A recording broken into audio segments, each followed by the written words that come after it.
My fiancée dumped me, then secretly slept with my cousin. She thought she won, until my shocking move at the family dinner left everyone speechless. My ex-fiancée Laura dumped me out of nowhere.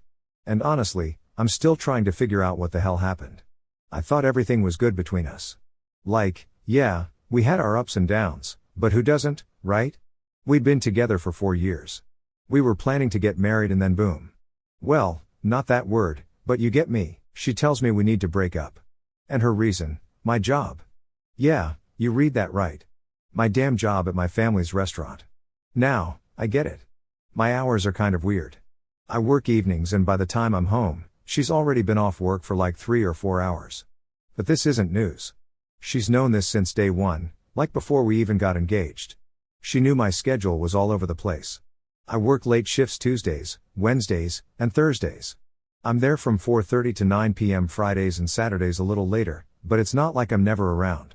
We had Sundays, some mornings, and even most of Saturdays before my shift started. I didn't think it was that big of a deal, but Laura, nah. She starts talking about how we barely see each other and that I need to find a new job because she's tired of waiting around for me to get home every night. She works 7:30 a.m. to 6 p.m., so she gets off way earlier than me, and I guess she didn't like having to fill that time alone. I mean, it sucks, sure, but I always thought we were making it work. I even offered for her to work with me at the restaurant. I thought it was a pretty solid idea. We could spend more time together. She wouldn't be bored waiting around and we'd save up more money for the wedding. But nope. She shot that down quick. Said she didn't feel comfortable working for my parents. Okay, cool. Fine, whatever. I respected that. I didn't push it because I didn't want her to feel awkward or anything. But then she kept bringing up my job every few weeks. It was like, when are you going to find something better? Or I just don't see how this is sustainable. It started to get on my nerves because like how many times do I have to say I'm happy where I'm at? I love working for my family. The restaurant's been in the family for years and yeah, the hours are long sometimes, but it's worth it. So, one night she just sat me down and was like, Ethan, I can't do this anymore. I thought she was kidding at first, but nope, she was dead serious. She told me that if I wasn't going to change jobs, she couldn't see how we could ever get married. It totally blindsided me. I tried to tell her that we could figure it out. Like maybe there's a way to balance things better, but she wasn't having any of it. She said she needed more from me, more time, more effort, more commitment to our future, whatever that means. I told her I was committed. I mean, we were literally planning a wedding, so how much more committed can you get? What really stung is that she said she felt like I didn't care enough about her needs. Like, excuse me, I've been busting my ass working late shifts so we could save up for our future. It's not like I'm out partying or ignoring her. I'm working for us. I thought that would count for something, but apparently not. Then she dropped the whole maybe we should just be friends thing. And man, that was a gut punch. We weren't even in an argument. There was no yelling, no big fight. It was just her sitting there calmly like she'd been rehearsing this conversation in her head for weeks. I asked her straight up, are you serious? You want to throw all this away because of my job? And she had the nerve to say, it's not just your job. It's the fact that you don't seem willing to change for us. That's when I got pissed. I reminded her that she knew about my schedule before we even got engaged. If it was such a problem for her, why the hell did she agree to marry me in the first place? She got all defensive and said that she thought over time I'd grow out of it and find something else. Like, what? Since when is working hard at a family business something you need to grow out of? I'm not going to lie, I felt betrayed. She basically admitted that she was waiting for me to become some different version of myself. And when that didn't happen, she was out.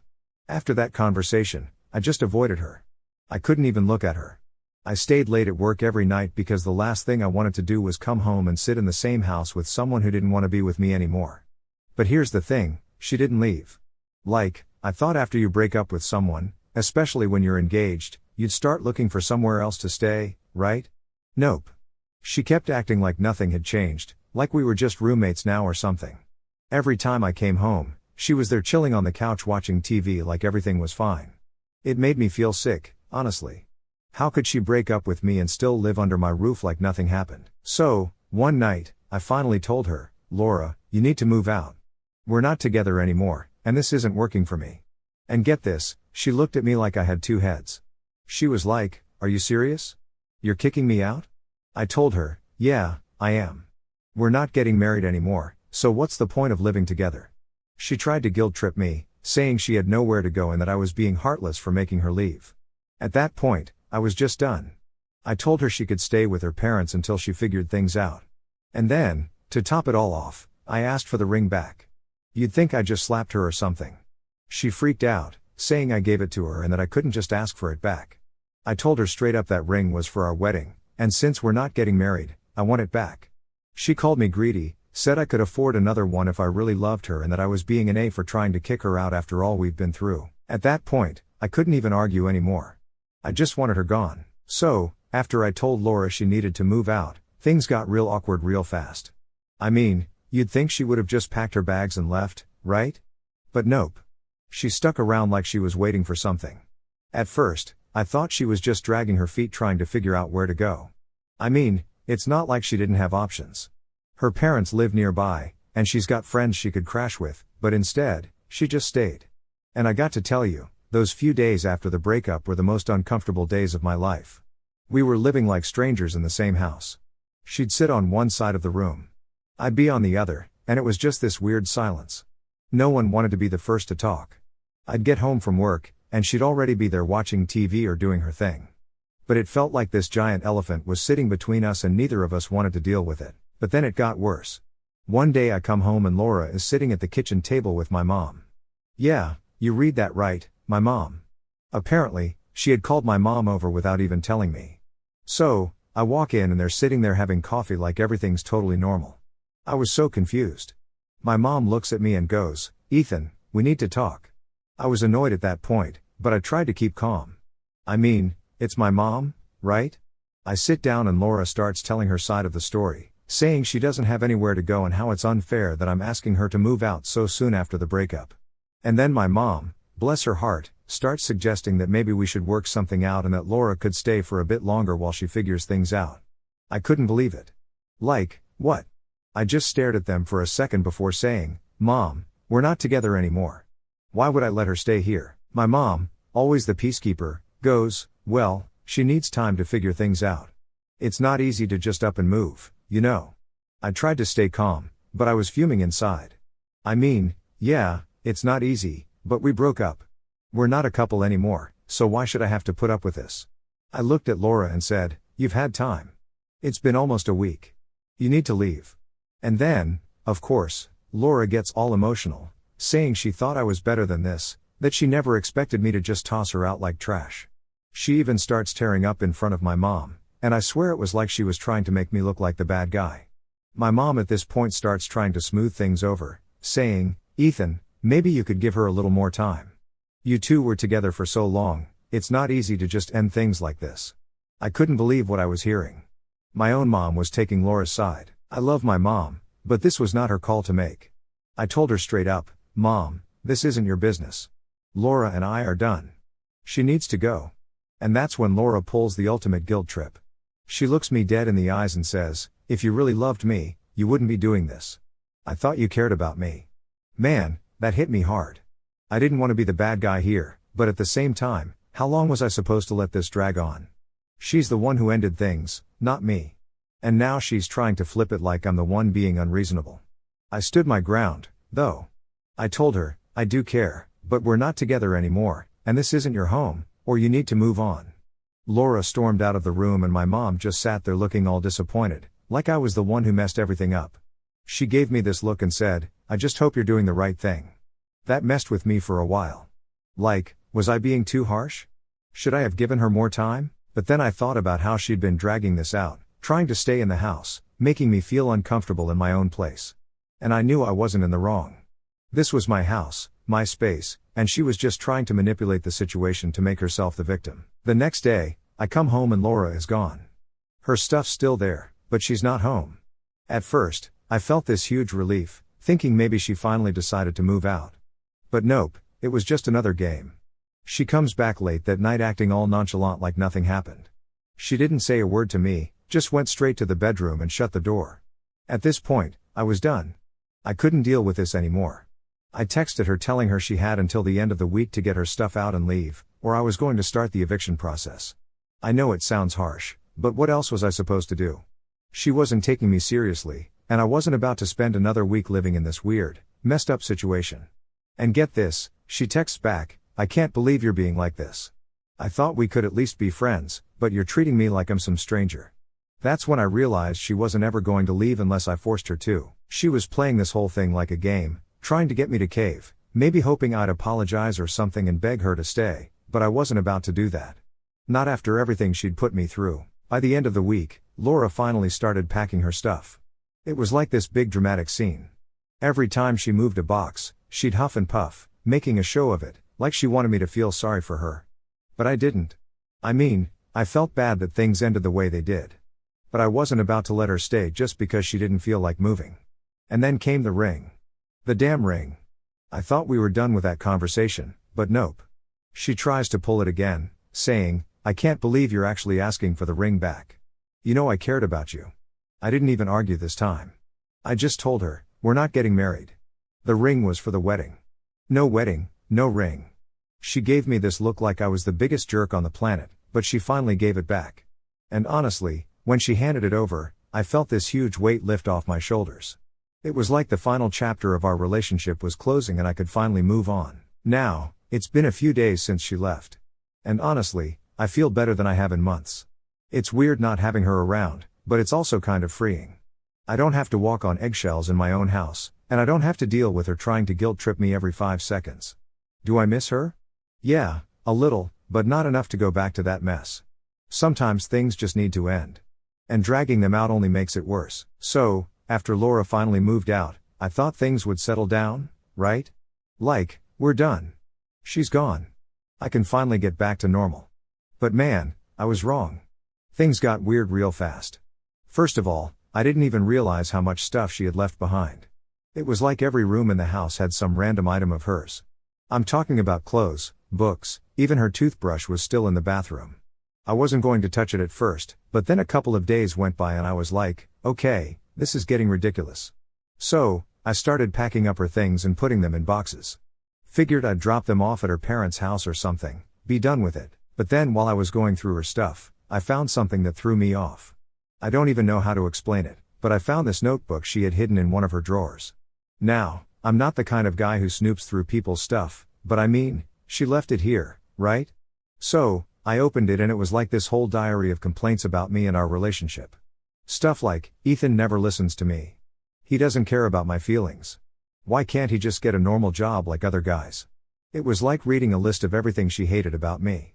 And I got to be honest, it messed with my head. I know relationships aren't perfect, but seeing all of that written out page after page was rough. I had no idea she felt that way. I thought we had our issues, but I didn't think it was that bad. And the worst part, she wrote about how she'd been thinking about breaking up with me for months, but was just waiting for the right time.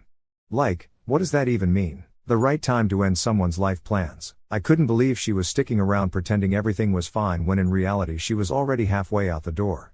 So after reading all that, I just felt this weird combination of anger and sadness. Like I knew the relationship was over, but finding that notebook made it so much more real. It wasn't just a breakup because of work schedules. It was like she'd been mentally checked out for a long time and I didn't even see it.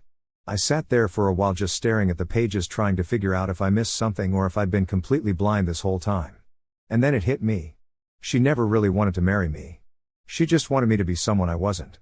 She wanted me to quit my job, change my life, and become this ideal version of myself that didn't exist. No wonder she broke up with me. I could never live up to what she wanted. I put the notebook away and tried to distract myself, but it kept eating at me. I couldn't stop thinking about everything she wrote. It was like this nagging voice in the back of my head reminding me that maybe I wasn't good enough. That's the thing about breakups. They make you question everything. You start overanalyzing every conversation, every argument, every time you said I love you and wonder if any of it meant what you thought it did. A few days later, Laura texts me. I hadn't heard from her since she moved out. And honestly, I wasn't expecting to, but her text wasn't what I thought it would be. She didn't want to check in or talk about the breakup. Nope. She wanted to come by and pick up a few things like, okay, you've already been gone for over a week and now you want to come back and get your stuff. I agreed, but I told her to give me a heads up before she came over. I didn't want any surprises. The last thing I needed was to walk in and find her there without warning. So, she comes over and it's as awkward as you'd imagine. She barely looked at me when she walked in. Just went straight to grabbing her stuff like she couldn't wait to get out of there. I was standing in the living room trying to act normal. But the whole situation felt so off, like we'd shared this life together. We'd been planning a wedding. And now it was like she was just a stranger coming to collect her things. But then something weird happened. As she was grabbing her stuff, she stopped and looked at me for the first time in days. We actually made eye contact and she just stood there like she wanted to say something but couldn't get the words out. I don't know why, but I felt like I had to say something.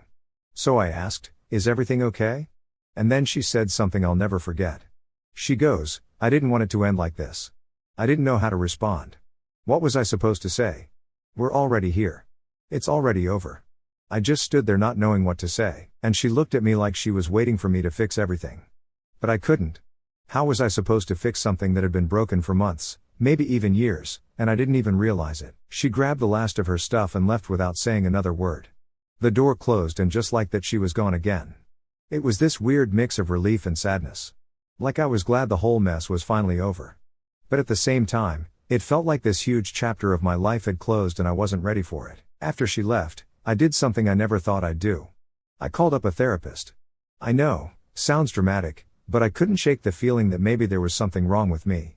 Maybe I missed something huge in our relationship, or maybe I just wasn't cut out for this whole long-term commitment thing. I wasn't sure what to expect, but I figured talking to someone outside of the situation might help. Turns out talking to someone who doesn't know you or your ex is actually pretty helpful. The therapist didn't give me all the answers or anything, but she made me realize that I wasn't the only one to blame for what happened. Relationships are two-sided, and as much as I messed up in some areas, Laura had her part in it, too. I wasn't perfect, but I wasn't the villain in this story either. One thing that really stuck with me from those sessions was the idea that sometimes people fall in love with the idea of someone, not who they really are. And looking back, I think that's what Laura did with me. She wanted me to be this version of myself that didn't exist. And when I didn't become that person, she started to check out. So, here I am a couple of months later, feeling better. Not great, but better. I still think about her sometimes. And yeah, I wonder what could have been different, but I also know that if she stayed, things probably would have gotten worse. We weren't right for each other, and that's just the truth. I guess the takeaway is sometimes things end for a reason. It sucks and it hurts, but in the long run, it's better than forcing something that's never going to work. So, after Laura left for good, I thought that was it. End of the story, right? Well, turns out things weren't as done as I thought they were. I didn't realize just how many loose ends there were until I started getting messages from mutual friends. Yeah, it's one of those situations. It started off slow. I'd get a text here and there from people asking me how I was doing, which was fine, but then they dropped these little comments like, "Laura said she's really struggling." Or, "Have you heard from her?" At first, I just brushed it off. I figured people were just being polite, trying to feel out where we were at after the breakup. But then the tone of the messages started to change. People were acting like I was the one who kicked her to the curb with no warning. And I'm sitting here like, did Laura not tell people she's the one who broke up with me? Apparently not. Next thing I know, I'm getting these long, guilt-trippy messages from some of her friends, people I barely even know, telling me that I was heartless for making her move out and asking for the ring back. Like, excuse me? She broke up with me. I wasn't about to keep living with my ex-fiancée, pretending everything's fine while she's out there telling people I'm the bad guy. But according to her, I'm the one who didn't care enough to work things out. So now I'm stuck in this weird situation where people are seeing me as the villain of the story and she's playing the victim. It's honestly mind-blowing how fast things can get flipped around. I had to start explaining to people what actually happened. And every time I did, it just felt exhausting. Like, why do I even have to defend myself? A week or two goes by and I think things are finally dying down. I stopped getting the messages, stopped hearing from people about Laura, and I started to relax. But of course, that didn't last long. One night, I'm sitting at home watching TV, trying to unwind after a long shift at the restaurant, and my phone buzzes. It's a text from Laura's best friend, Jenna. Now, Jenna and I never really got along. She was always the type to get in Laura's ear, telling her what to do, stirring the pot, you know. So, when I saw her name pop up on my phone, I knew it wasn't going to be good. I opened the message and sure enough, it's a novel. Jenna goes on and on about how Laura is devastated, how I broke her heart by not fighting for the relationship, and how I should have tried harder to make things work. She even said something like, "You're supposed to be a team and you just gave up on her." I was so angry I could barely even respond, but I did. I texted her back and I kept it short and simple. I said, "Laura broke up with me. She's the one who wanted out. I'm not going to beg someone to stay when they don't want to." Of course, Jenna didn't leave it at that. She kept texting, trying to guilt trip me, saying how Laura was hurting and needed time, and maybe if I reached out, things could be different, but I wasn't having it. I told her straight up, we're done. It's over. Let it go. That was the last time I heard from her for a while anyway. Then one day, I'm at the restaurant just trying to get through the dinner rush when my mom comes over to me with this look on her face. You know that look moms give you when they've got something to say, but they're trying to figure out how to say it. Yeah, it was one of those. She pulls me aside and says, Ethan, I talked to Laura today. I just stared at her like, why? My mom goes, well, she called me, said she wanted to apologize for how things ended and just wanted to check in. Now, I don't know about you, but when your ex calls your mom to check in, that's a major red flag. I told my mom, I don't care if she's sorry or not, we're done, there's no reason for her to be calling you. My mom sighed and said, I know, but she seemed really upset. She said she feels like you hate her now and she didn't want things to end this way. Here we go again. I had to explain to my mom the whole situation again. How Laura was the one who called it off, how she's been telling people I kicked her out, and how I just want to move on. I could tell my mom felt torn, but she finally got it. She agreed to not get involved anymore. But honestly, it was frustrating that I even had to have that conversation. After that, things started to calm down for real. I didn't hear from Jenna. Laura stopped calling my mom and I finally started to feel like I could move on. I even started hanging out with my friends again, going out for drinks after work, just trying to get back to some sense of normalcy. But just when I thought everything was finally settling down, something else happened. One night I was at the bar with a couple of buddies when one of them, Mark, pulls me aside and says, hey man, you're not going to like this, but I saw Laura the other day being with some guy. Now, I'll be real with you. I wasn't expecting to feel anything when he said that, but for some reason it hit me. Like I knew we were done, but hearing that she'd moved on already, that was rough. I asked Mark, who was he, and he said he didn't know, but they looked pretty close. That was all I needed to hear. The next few days were weird. I didn't text Laura or anything, but I couldn't stop thinking about it. Not because I wanted her back, but because it felt like this chapter of my life was really truly over now. She was moving on. And I guess that meant I had to as well. Looking back, I realize now that Laura probably checked out long before we even broke up. Maybe that's why it all felt so sudden when it happened, because for her, it wasn't sudden. She'd been planning it, thinking about it, and by the time she ended it, she was already halfway out the door. It took me a while to accept that. It's hard to admit that someone you cared about stopped caring way before you did. But you know what? In the end, it's for the best. We weren't right for each other and trying to force it would have just made things worse. Now I'm focused on myself. I'm not looking for a relationship anytime soon. And I'm definitely not in any rush to jump back into the dating pool. I'm just trying to enjoy the little things again. Hanging out with friends, focusing on work, and getting my life back to where I want it to be. And as for Laura, I wish her the best. I really do. But I'm done with the guilt trips, the manipulation, and the drama. I'm moving on. So, here we are. Months later and I'm finally feeling like I can breathe again. It's been a hell of a ride and honestly, I'm just glad it's over. But just when I thought everything was behind me, I got hit with one last curve. Surprise. Yeah, because of course something else had to happen, right? So, here's what went down. I was at work one day just doing my thing at the restaurant when one of our regulars, Tom, comes in. Now, Tom's an older guy, been coming to the restaurant for years. Real friendly with my family, always chatting with my parents whenever he's in. But this time, he's got this weird look on his face. He pulls me aside and says, hey, Ethan. I saw Laura the other night. At this point, I'm thinking, alright, whatever. People see Laura all the time. What's new? But then he drops this little nugget. She was with your cousin, Chris. I swear my brain short-circuited for a second. I'm like, wait, what? Chris? No way. I mean, Chris and I are family. We grew up together. There's no way he'd be hanging out with my ex-fiancée, right? But Tom was dead serious. He goes, yeah, man. They were at that new bar downtown. Seemed real close, if you know what I mean. I didn't know what to say. Part of me didn't believe it, but another part of me was like, well, this is Laura we're talking about, so who knows? I just kind of laughed it off and told Tom I'd check it out later. But inside, I was boiling. I had no idea what to think. Why would Chris, of all people, be hanging out with Laura? And why didn't anyone tell me? So, naturally, I did what any guy would do. I went straight to the source. I texted Chris that night, asked him what was up. I didn't want to accuse him of anything outright, so I kept it casual, like, "Hey, man. Heard you were out with Laura the other night. What's going on there?" It took him a while to respond. And when he did, the response was, "Yeah, we've been hanging out a bit. I didn't want to tell you because I knew it would be awkward." Awkward. Awkward doesn't even begin to cover it. My cousin, my flesh and blood, was hanging out with my ex-fiancée behind my back, and he thought it was just a little awkward. I was pissed, like beyond pissed. I shot back, "Dude, what the hell? You couldn't give me a heads up?"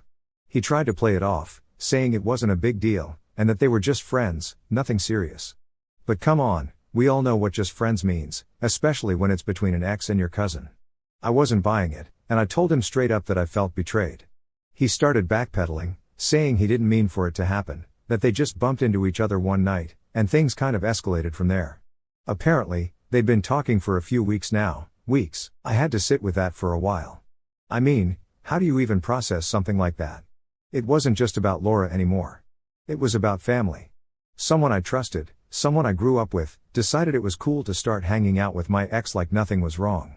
And honestly, it hurt more than I thought it would. A few days later, I got a text from Laura herself. She didn't even try to ease into it, just hit me with, "Hey, I heard you're upset about me and Chris.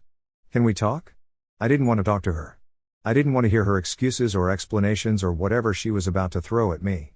But at the same time, I needed closure. I needed to know why she thought this was okay. So, against my better judgment, I agreed to meet up. We met at this coffee shop we used to go to when we were still together. Bad idea, by the way. Too many memories. Anyway, she sits down and immediately launches into this whole spiel about how she didn't mean to hurt me, how she and Chris just clicked, and that she didn't want things to get weird between us. I sat there trying to keep my cool, but honestly, I just wanted to walk out. I told her, "It's not about you guys clicking, it's about respect.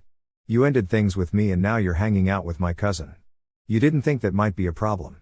She gave me some crap about how she didn't plan for this to happen, that it just did, and that she didn't want to hurt me. But I wasn't buying it. I told her straight up, "You made your choice. You don't get to walk back into my life and act like everything's cool now." The conversation didn't go anywhere. She tried to justify it. I wasn't having it, and we both walked away more frustrated than before. I didn't feel any better, but at least I got to say my piece. After that, I blocked her number. I didn't want to deal with her anymore. As for Chris, we had it out, too. He called me a few days later trying to clear the air. I let him talk, but I didn't hold back. I told him he broke my trust and that's not something you just bounce back from. He apologized, said he didn't mean for things to get messy, but I wasn't ready to forgive him. Family or not, there's a line you don't cross, and he crossed it. Since then, I've been keeping my distance from both of them. Chris still tries to text me now and then, but I haven't responded. Maybe one day I'll get over it, but right now, I need space. As for Laura, she's out of my life for good. I don't know if she's still with Chris. And honestly, I don't care. They can do whatever they want. I'm done looking back. This whole situation taught me a lot, not just about relationships, but about people in general. You think you know someone, you think you can trust them, and then they go and do something like this. It messes with your head. But at the end of the day, you have to take care of yourself. You can't control what other people do, but you can control how you respond to it. And right now, my response is to walk away.